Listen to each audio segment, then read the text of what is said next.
Up.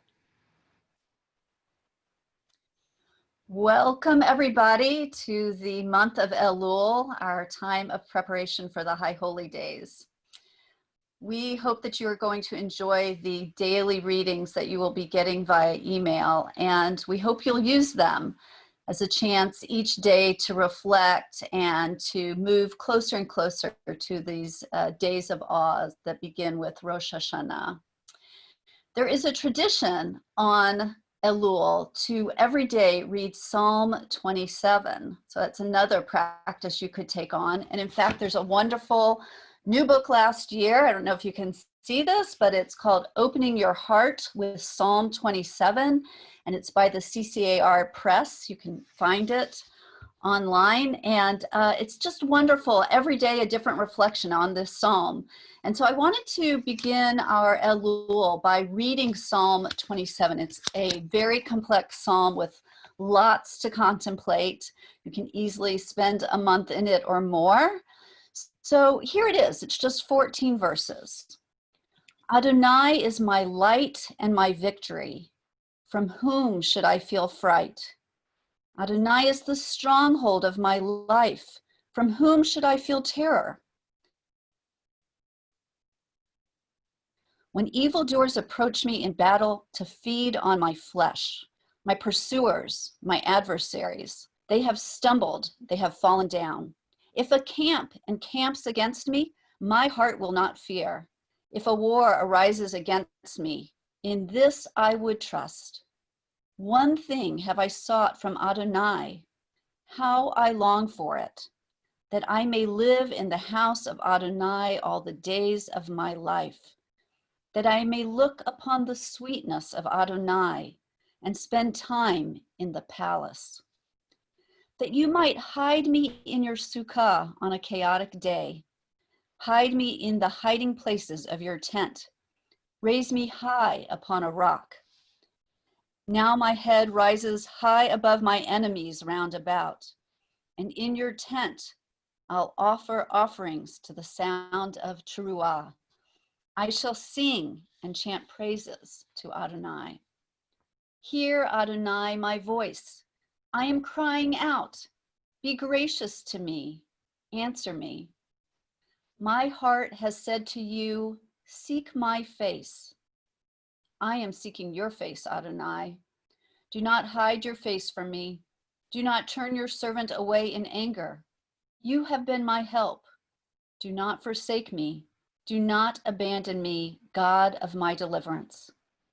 For my father and my mother have abandoned me, and yet Adonai gathers me up. Make your path apparent to me. Guide me in the upright road because of those up ahead who lie in wait for me. Do not hand me over to the lust of my adversaries, for false witnesses have risen against me, puffing violently. Had I not the faith that I would see the goodness of God in the land of life? Wait for Adonai. Fill your waiting with hope in Adonai. Let your heart be strong and of good courage, and wait hopefully for Adonai. Thank you for that, Rabbi Steele and cantorial soloist Todd Herzog. It is a blessing to be able to be together as we share a message with our beloved Temple Solel community. And Rabbi Steele, the end of Psalm 27, Chazak v'ya'ametz, be strong and of good courage. My goodness, no matter what side of the aisle we are on, let's pause to celebrate strength and courage. Last night's historic moment, Senator Kamala Harris, the first woman of color to accept a major party nomination for the Vice President of the United States of America. As Senator Harris made clear in her acceptance speech, she reached this moment due to the inspiration and influence of her mother of blessed memory, and recognizing that she stands on the shoulders of pioneering women who came before her. And this week marks the 100th anniversary of women's suffrage, which goes hand in hand with the name of Susan B. Anthony, who became the most visible leader of the suffrage movement. Susan B. Anthony said, "There never will be complete equality until women themselves help to make laws and elect lawmakers.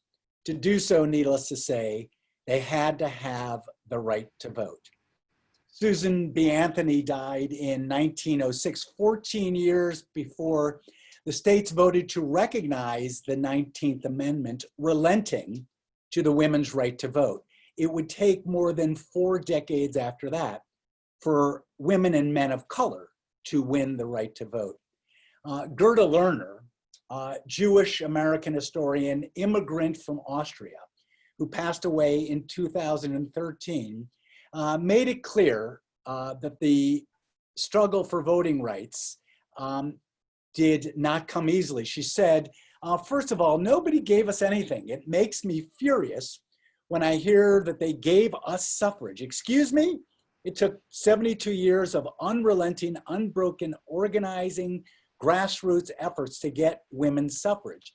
It took 113 years to get rid of child labor by law.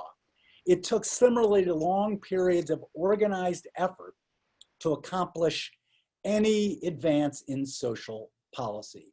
So on this 100th anniversary, we not only celebrate women's suffrage, we must make sure that those rights for which people laid down their lives aren't taken away. It's nothing less than the bedrock of democracy. So I'll speak about this tonight, and of course, connected to words of Torah, Chazak v'ya'ametz, be strong and of good courage.